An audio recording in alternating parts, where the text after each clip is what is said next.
Welcome back to another episode of FEA Journeys, the podcast where we explore the stories and innovations shaping the future of simulation. I'm your host, Dominique Madier, and today we are diving into one of the biggest challenges in engineering analysis, trust. Trust in numerical results, trust in simulation-driven decisions, and trust in the predictions that guide millions of dollars on product development. So to help us unpack this, I'm joined by Clément Vella, co-founder of Suqaba, a company developing cutting-edge technology in certified error verification. Suqaba is pushing the boundaries of what's possible when we combine deep mathematics with real-world engineering workflows. Clement, it's a pleasure to have you here today for this session. Thank you for having me. It's a pleasure to be here. Thank you. So I want to start today our discussion around the first topic. It's a foundation and motivation. So Clement, Suqaba came into the simulation world with a bold mission to bring mathematical certainty to engineering results. So let's start with the origins. What key gap in current simulation workflows motivated Suqaba to develop a certified verification platform? Yeah. So when we deal with simulation, we are operating at the crossroads between the real world, a model, and the Mm. real world. And essentially, what we try to do most of the time is to abstract the real world into a mathematical model, and then solve the mathematical model in a computer-generated environment. Mm. And between these three layers, you always have gaps. Yeah. And these are the gaps that we're trying to fill. We're trying to reduce the gaps between the different layers, so that what's generated in the computer is as close as possible to the real world phenomenon. Yeah. That's very well identified. Closing this gap between the reality and the virtual world. Yeah, That's that's the key point of our job. that's it. And so when you go from real world to this virtual world, so you're doing simulation modeling. Yeah. But at the end, what industry leaders are interested in is using the virtual world to make prediction Correct. about the real world. Absolutely. And Yeah. so if you want your virtual world to be useful, Mm. you must ensure that these predictions are accurate enough. Otherwise, Absolutely. otherwise you can have bad surprises. Yeah. Um, and of course, well, the goal is always to test assumption as much as possible in the virtual Mm. environment, Yeah. and avoid early in the development phase of a product, um, to build costly and time-consuming prototypes. But Yeah. this eventually happens always towards the end of the program. Um, Correct. yeah, Yeah. Yeah. Yeah, no, yeah. Thank you for pointing that and identify that gap because I think it is fundamental in numerical simulation, and every simulation engineer should have that in mind when we build a simulation. And then, can you describe the process through which Suqaba ensures that the numerical error estimation becomes an integral, not optional part of the simulation workflows? yeah. Um, so um, I'll come back a little bit to the beginning of the story, because the Hmm. story started in class. Like, Oh, okay. yeah, I think many people that work in our area as developers of simulation tools, most of the story started in class. Um, because with my co-founder Hugo and I, we were learning for the first time finite element analysis, Mm. the mathematical theories. Yeah. And so The professor was writing the equations. It was the Mm. strong form of the problem.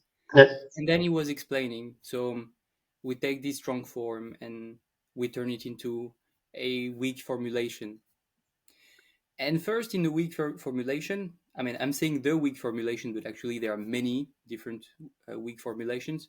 And absolutely. the one we are using was, of course, the most famous, which is the displacement based weak Mm-mm. formulation. And at the end of the presentation, my friend and co-founder Hugo, he asked, he said, but what happened with the stress then? Because we written everything in terms of the strength tensor or the displacement. So Mm. what's going on with the stress? Yeah.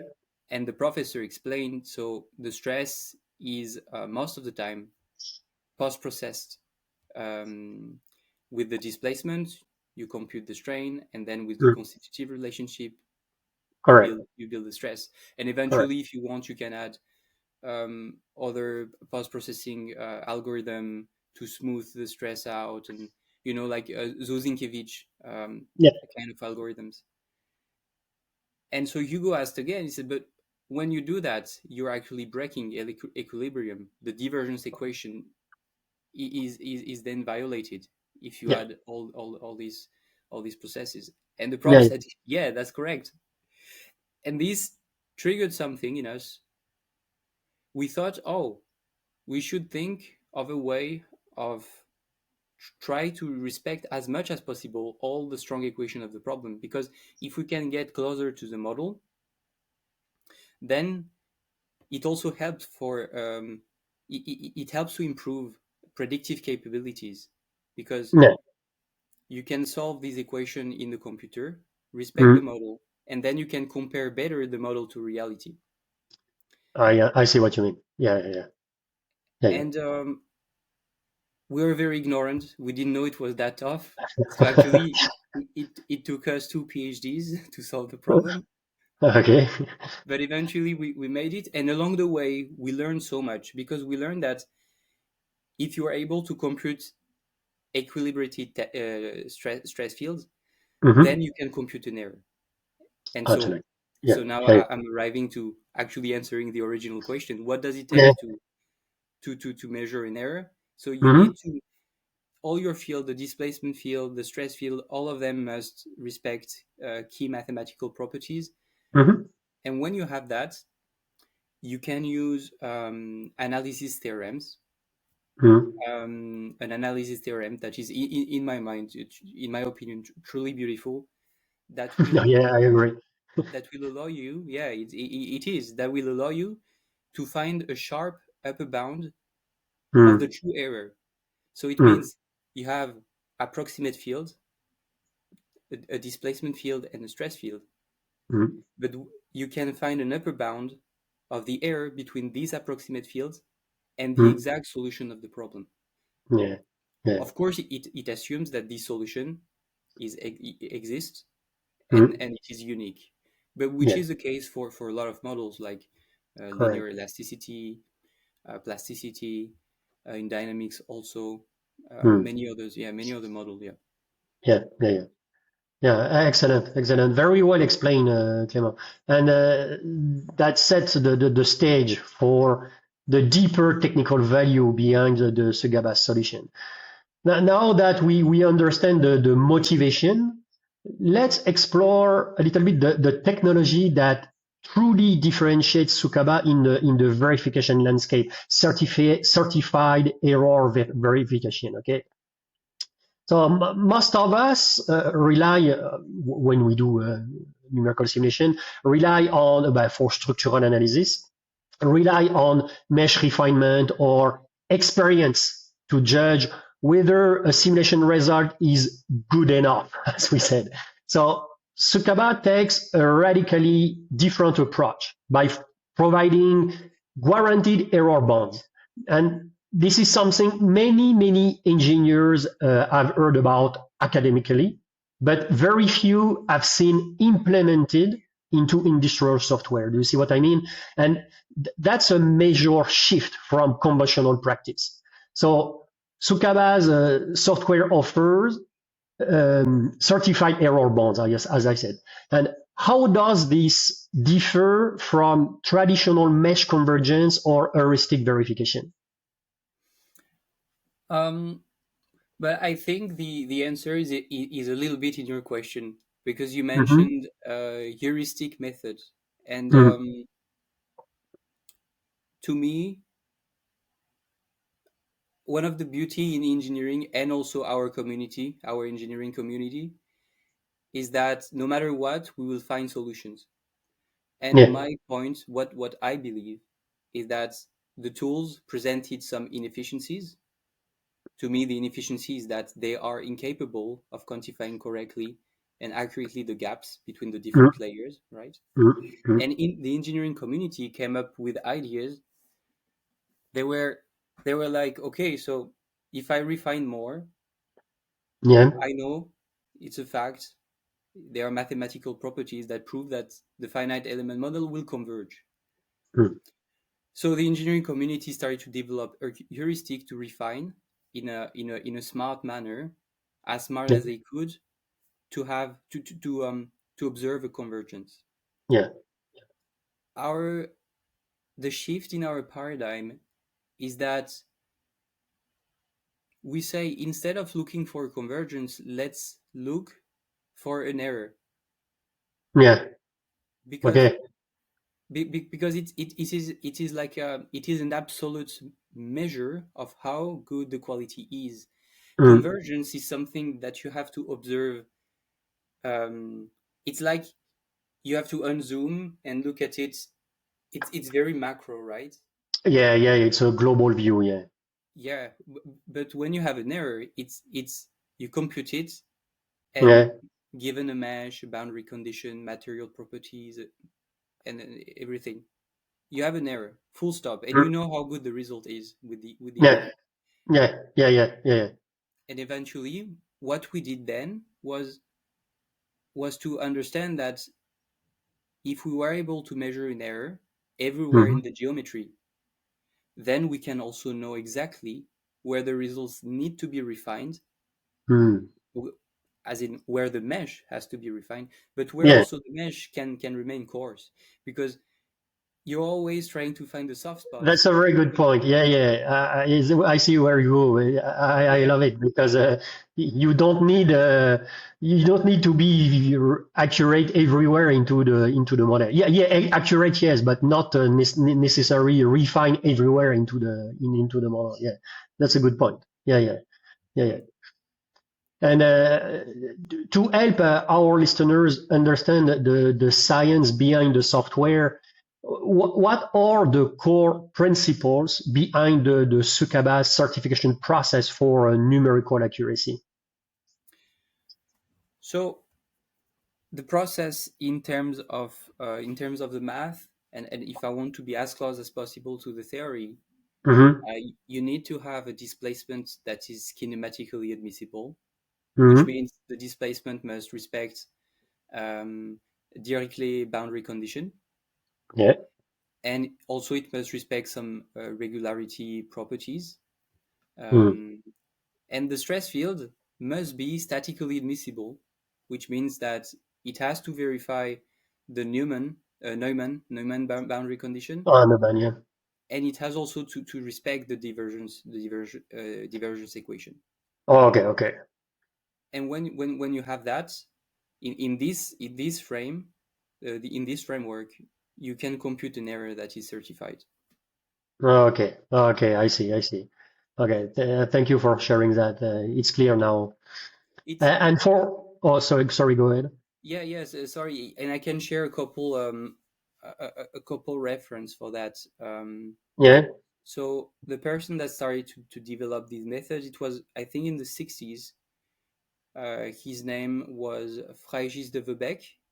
okay.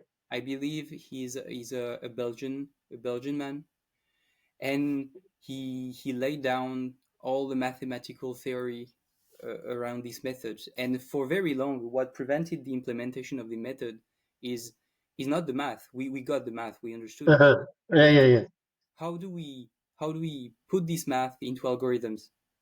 This was Oh. And this was Okay. Hugo's work. Hugo worked a lot on these questions. Okay. Okay. Interesting. So basically, the method, the mathematical method, it's not a new method. It is what you say.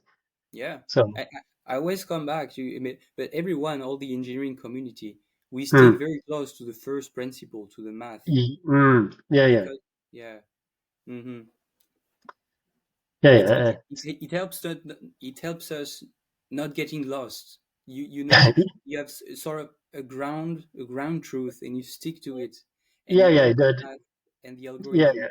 Yeah, that's it. Absolutely. And math are always a solid foundation of everything in engineering.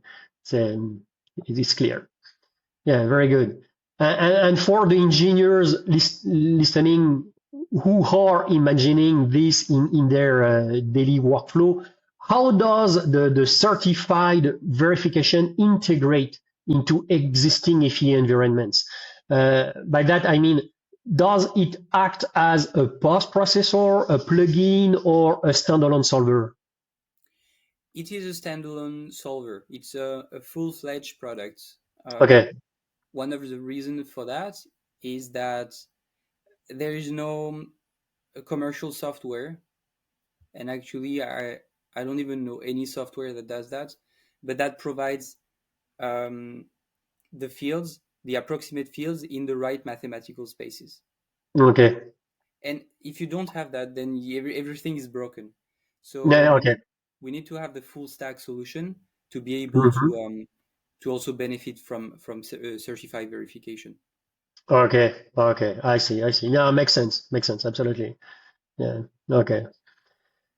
So now verification is one thing, but every engineering team eventually faces the challenge of aligning verification with validation. And Suqaba has a unique position here. So I'd like to explore that connection. You see what I mean? So, as I say, in practice, many organizations blend verification and validation together, even though they address fundamentally different questions. Did we solve the equation right versus did we solve the right equations? Yeah. So Suqaba seems to bring clarity to that distinction. How does Suqaba's solution help users distinguish and quantify each step? So yeah, the question of verification, validation verification is paramount. Yeah, And I think the question you just stated, are we solving the equation right, and yeah, are we solving the right equation? yeah. I think it was first coined by I believe Roche Okay, in his book okay, okay, okay, okay. I didn't Verification know. Validation. Yeah, Yeah, yeah, yeah. and now the It question was the first time I didn't know. oh yeah. Yeah, Eh, yeah, Now the question are super famous, yeah. and I think they're a very elegant way of thinking of it. And so when we are answering the question, are we solving the right equation? So this is validation. We validate that the model Mm, represents reality. mm, But if we answer the question, are we solving the equation right? Then this is verification. We verify mhm. that the simulation solves the model correctly. And Ouais. us, we are so far we are very strong in verification. Okay, We ensure okay, that our software solve the equation that are complying with the model. okay. But when you do that, you also actually help for validation, Agree. because if imagine you're trying to calibrate your simulation Mhm. to represent reality. You have a lot of uncertainties, right, between the way from real world to Mm, virtual world. mm. And what we do is that we remove all the uncertainty that exists between the simulation and the model. Yeah, So in the end, what you're left with is to find the right model parameters that will represent well the reality. yeah, Uh, that will represent the reality, and you will compare um, you will compare simulation results that are every time complying with the model. So it actually helps a lot. Yeah, yeah, Yeah. yeah. It's that's a very good explanation for explaining the difference between verification and validation. And it's not always very well understood by everybody, and yeah, But you explain that very well. you can explain it as in, imagine you are putting a target at the end of a double pendulum, Yeah, and you have this double pendulum moving, and your goal as an engineer is to hit the target. yeah, What we do is that we fix one arm of this double pendulum. So now the pendulum okay. is just a simple pendulum. So it's Mm-hmm. much simpler to predict the motion of the target and to hit the right target. That's Okay, it. okay, We fix the variables. We fix okay. uncertainty between solving the equation in the simulation software Mm-hmm. and the model. So Okay, yeah. in the end, when you get some experimental data, you know that it's going to be way easier to calibrate, for example, your Young's modulus, the magnitude of a boundary condition, Yeah, anything, because you are removing all the uncertainties between absolutely. simulation and model. Yeah. Yeah, yeah. So in practice, how does a certified error control influence confidence in the design decisions or the regulatory compliance? So it's what we measured with our beta testers is that it increases. Our software helps increase confidence when it comes to decision making. Okay, And we noticed that um, so yeah, in the way the software works, we remove the mesh from the workflow totally, okay, and we okay, replaced it, and we directly replaced it by a number. So now when a user use Suqaba, what they're going to do is they're going to say, okay, I want I want 2% of error. This is an okay, error tolerance. And then they will click on simulate, and our simulation engine will automatically generate the mesh and refine it to comply with this error. okay. And the way user use it is, if they want fast results, to have rough approximates and see a bit how things are being distributed in the part, Mm, they will use, let's say, 10%, 10% error threshold.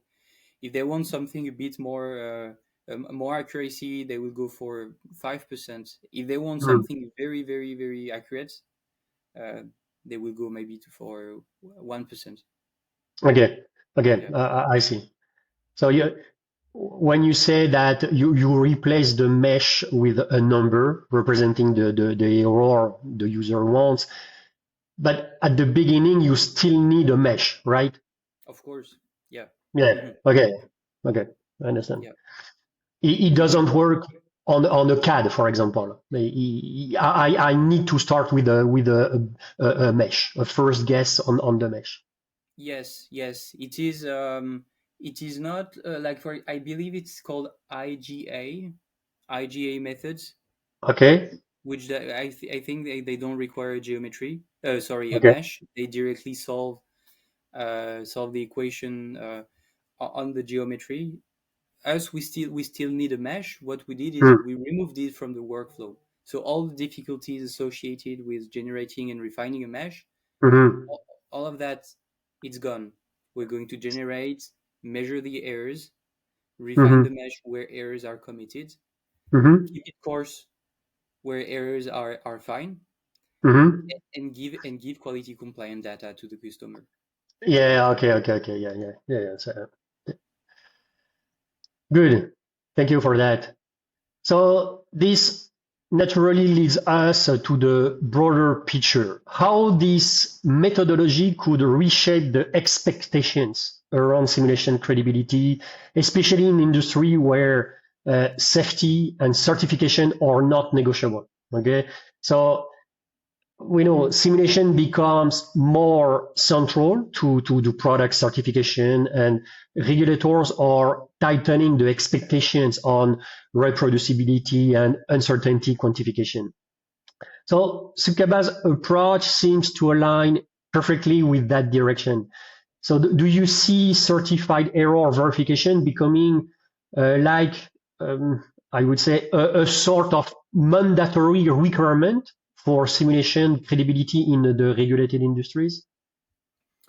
Yes, I think it should. Mm-hmm. As soon as a model can be verified with a certified error, I Mm-hmm. think it should be done, Okay. because it makes everything easier when you can measure an error. For example, singularities, they appear they appear with the error very easily, because in Mm. our software, in the way we visualize the data, it's of course like any other software. You get the stress and displacement, von Mm. Mises, etc. But we also provide what we call the quality oracle, which shows where error is committed. So when you have a Okay. singularity, it's glowing in red on your screen. You can't miss it, right? Okay. Um, and this helps a lot, especially when you run when you run simulation on a daily basis and many simulation per day. Mm-hmm. Having this kind of tool really helps. Um, and also, I would see in the future something like, because everything has to be rethought or reinvented about the way we simulate with this technology. Okay.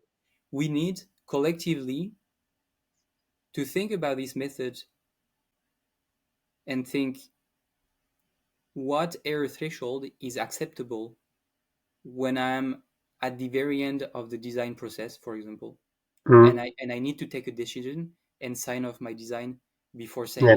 sending it to prototyping or production. We Yeah. need, Yeah. collectively to think about that. What's an acceptable error? Sure. Is it 1%, 2%, or is it 0.1%? Correct. Which one should it be? But I think that it can be super helpful, and also it's a little bit like in computer science, or when I'm sharing files, I can also share the signature of the file, Okay. so that when you receive your file on your computer, you can compute again the signature of the file and compare it with the original signature and make sure Okay. Okay. that the file didn't get compromised. I see what you mean. Okay. With the tool we developed, it's the same thing. If I send you some results and I say, hey, it's fine, they're good to go, Mm-hmm. the strength of our algorithm, provided that the approximates are in the right mathematical spaces, Okay. you can compute an error on your computer. So it means that you have the power as a user at any point in time to verify on your own the quality of the data you get.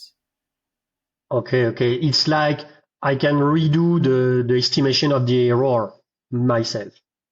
Exactly. You now Okay. have a quality standard that is replicable on everybody's computer. Very interesting. I see. Oh, yeah, yeah. I love it. Yeah, because what's crazy, and so, well, this is a little bit more, I would say, business side of things. But when you think of it, in almost every industry, you pay for quality. Yeah, You can have one product at one price and one other product at a higher price. Most of the yeah, time, what's going to change between the two is, I don't know, the way material were sourced, yeah, the way it was built, the way, if it was mm, handmade, this kind of stuff. yeah, yeah. Simulation industry is one of the only industry where you don't pay for quality. Most of No, the exactly. time, when Yeah, they will make you pay for a number of degrees of freedom, which to yeah, me it's nonsense, because yeah. quality is not necessarily linked to a number of degree Mm, of freedom. mm, yeah, They'll make you pay for the number of core you're using, which is to me Yes. again, it's nonsense. I'm an engineer. I Yeah. don't care how many cores I'm going to use to solve the simulation. I want the Yes. Indeed. result to be computed. I want the work to be done, right? Correct. Um, and that's what we're bringing. We bring a quality standard that is Mm, verifiable by mm. everyone. Yeah, that's what we're trying to do. Excellent. Excellent. Very good. Thank you for sharing that. So now let's look toward the future and explore how Suqaba might evolve alongside emerging technologies such as AI for sure and or reduce order modeling. There is, we know, we see that every day. There is a huge movement today around AI accelerated simulation, adaptive solvers, reduce order modeling. But these innovations also raise new questions about accuracy and trust. And Suqaba is uniquely positioned, I think, to bring mathematical rigor into this emerging landscape. And so my question would be, could Suqaba leverage AI-based surrogates to predict error distributions or adaptive refinements in real time? So it could. One of the big challenge is it's again respecting the right mathematical structure of the problem. And what Yeah, I see so far is that most of the machine learning based methods, they don't respect much these mathematical structures. correct. It's it's Totally agree extremely with you. Yeah. sorry. Totally agree with you. Oh yeah, yeah, Yeah, yeah, yeah, yeah. That's yeah, correct. yeah. And I actually saw a meme that was super fun. It was someone writing. I think it's the equation, a divergence equation in Mm, CFD, yeah, and they were like showing the math with nabla, yeah, nabla dot some field, and he said with AI you replace your nabla, your divergence operator, by a snack, and you exactly. replace Yeah, I saw that. I saw that. it by, yeah, by a Dorito. So Yeah, yeah, yeah, I, yeah. I I thought that was very funny and clever, Yeah, because yeah. essentially that's it. What AI is good at is synthesize and generate a huge amount of data in a very short time. Correct. So Yeah. think of it. I like to think in terms of analogies. So think of it. What do you prefer? Talking with someone that answers questions very very fast, but every time talks nonsense, Mm, or talking with someone that takes maybe a bit more time, but that will think about the question, you know, and yes. give a very good answer. Personally, Personally, I prefer the second one. yes.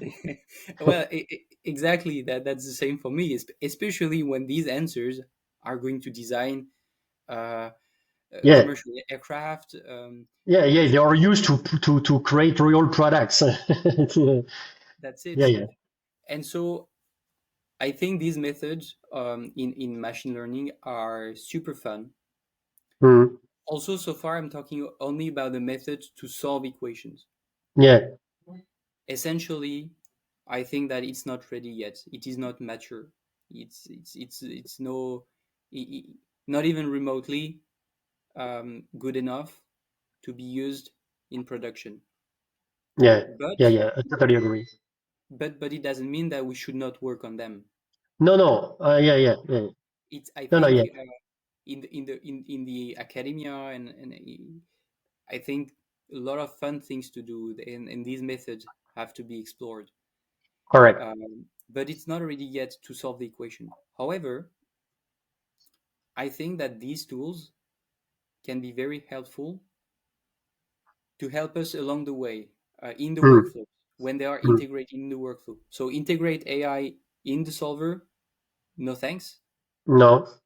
And of course, it's an opinion. So, and I'll maintain this opinion until proven wrong, right? Yeah, yeah. Absolutely. Yeah, yeah, Um, yeah. However, what we did, for example, at Suqaba, is that to refine the mesh, some decisions are based on machine learning, Okay, okay. and we do that only because we have the we can feed the right numbers to our machine learning methods. We feed Okay. the number, the number that represent the quality, and based on these numbers, then the model can take the right decision to refine the mesh. Um, Yeah. But Implicitly. okay. But at the end of the day, the final result is not 100% based on the machine learning. You still running your algorithm. It's like machine learning is an assistant for your algorithm. Correct? Exactly. For me, the Yeah. baseline is always the math. Yeah. Very good. I love that. I love that. Yeah. Yeah, I think we have the same vision about artificial intelligence, AI in FEA.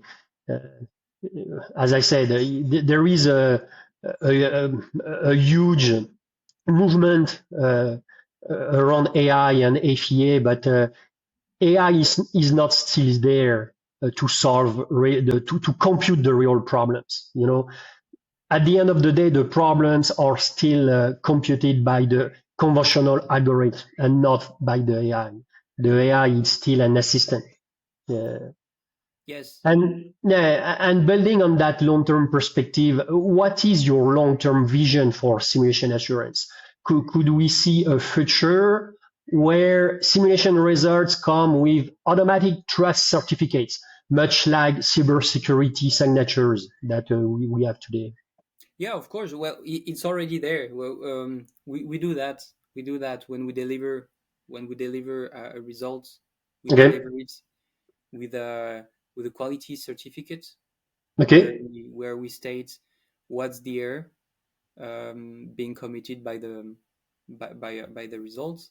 Okay. Okay. And I think it should become an industry standard. What's Hmm. tough there though is that when it comes, for example, to CFD, mathematically, we don't even know if the solution to the Navier-Stokes equation, we don't even know if they exist or if Exact. they don't exist. We know not much on this side of the math. Oh, well, except under very strict assumption, but in the general case, we don't know No. much. No. And when you don't know that, it becomes impossible to compute any kind of certified error Sure. because there's the exact solution. It's Yeah. not it's not even there, not even as an abstract concept. Yeah. So But I think Navier-Stokes equation is like a particularity into the simulation world, let's say, because I think in the simulation world, most of the problems have really an identified solution.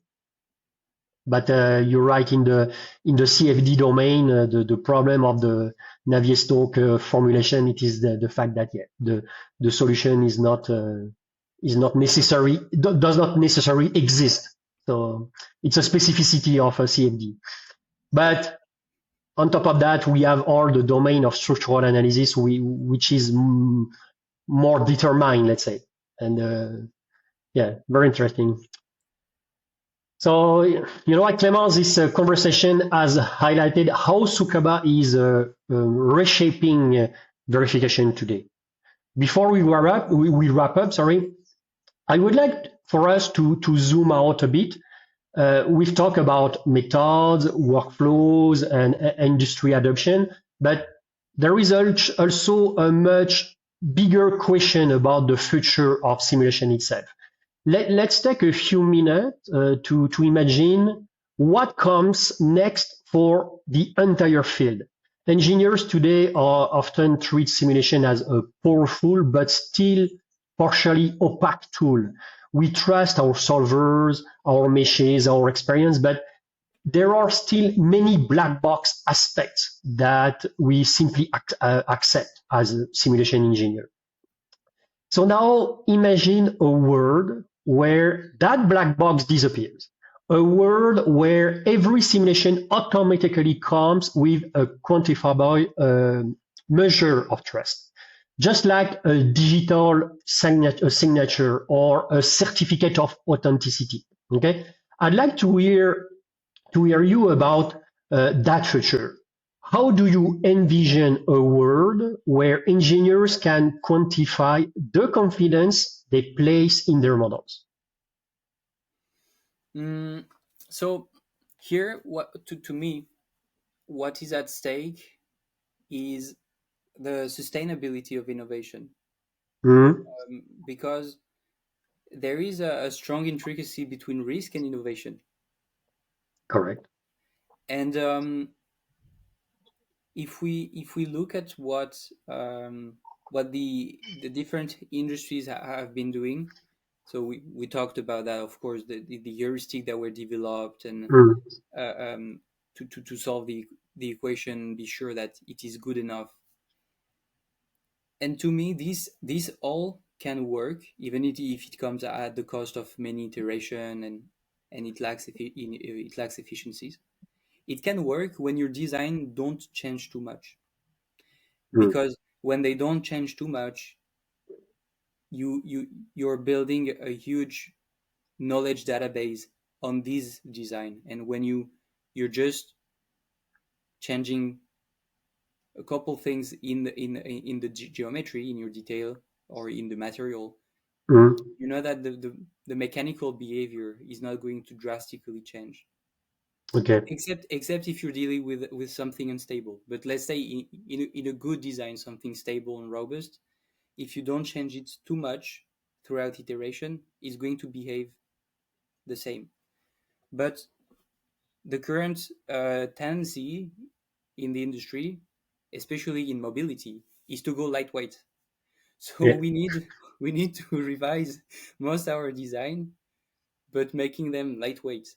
And Yeah. making them lightweight, it means either you pick a totally different paradigm in terms of material you pick, they Mhm. become composites, um, and it's much more complicated to compute, or you Yeah. change the geometry, Mhm. and you remove material. You have a well, a little bit like the structure you have behind you in the background, something very Yeah. architecture, right? Or they even call them meta materials, with Correct. very very intricate geometries. Mhm. My point is, when you deal with these geometries, and you don't have you almost have no knowledge about how these things behave in reality. Yeah. When you're taking that much of a big jump, you will need tools that can assess accuracy, and can assess the confidence you can put in the results. Absolutely. Yeah. Yeah. And then they become very powerful tool for innovation because Yes. yeah, when you go with something really new, really innovation, it is that you explore domains or avenue that nobody explored before, and it is the advantage to have such a tool in that case. Yeah. Yeah, say It, in in this envision of a world where engineers can quantify the confidence they place in their model, I see also the built-in trust. You know, the simulation results with automatic confidence level. Uh, I say that because as someone who trains engineers all the time, I see how often confidence is based on habit rather than quantifiable metrics. So a certified confidence level would transform onboarding, mentoring, and even the corporate simulation culture.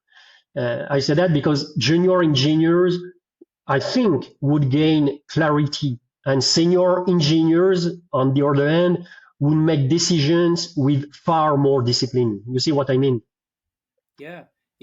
It's for the engineers, yes, it brings trust, efficiency. Yeah. But for seniors and executives, Mm-hmm. most of the time, uh, they find that these kind of tools brings sure operational efficiency, Mm-hmm. but they really perceive that as a built-in risk mitigation. And Yes. there was a quote. I don't remember the name of the sociologist, but he was saying something like, you can. So he was talking about risk, and he was saying, when you have risk, either you can measure it, and Mhm. then you can talk about mitigating it. Otherwise, it's a fatality of life. You have to accept. Yeah, But the thing is, so when you design that's good. uh, That's good. aircraft and cars and trains and then all these kind of products, there are some sort of fatalities you don't want to accept as an engineer. So Sure. yeah, when you can measure an error Yeah, and in a confidence, you can reduce the risk. yeah, very, very well said. Yeah, Yeah, yeah, yeah. So you know what, Clement, this vision of a black box free future is not just inspiring, it's necessary. I strongly believe that. The engineering world is moving toward decisions that rely even more on simulation. We know that, and it's very obvious. And with that shift comes a responsibility. We must know how much we can trust the numbers we generate. Okay, and what Suqaba is building now shows us that this future is within reach. A future where, how to say that, error is brought to light. You see what I mean? Where confidence is clearly defined and where simulation becomes a transparent partner in engineering judgment. And those words engineering judgment, I love them. Many times I share that with my students. I think it's very important in our domain. And as a consultant, trainer, and mentor in finite element analysis, I see every day how engineers struggle with the uncertainty that surround their models. A world where every simulation includes its own certification, its own trust signature, would redefine the way we teach, the way we validate, and the way we make the design decisions. Okay, because as we said, at the end of the day, we are doing simulations in order to design product, not for yes, just running simulations. So if we can remove the black box, we don't just improve the workflows, we elevate the entire engineering profession and the product. yeah. Yeah. So Clement, thank you again for joining us and sharing this insight and taking us into this future. Thanks Uh, again. Thanks again also for having me. That was an absolute pleasure. no, yeah, yeah, yeah, I share the pleasure, Clement. And to all our listeners, thank you for joining us on this journey. Stay curious, stay rigorous, and keep pushing the boundaries of what simulation can achieve. This is FEA Journeys. I am Dominique Madier. See you to the next episode.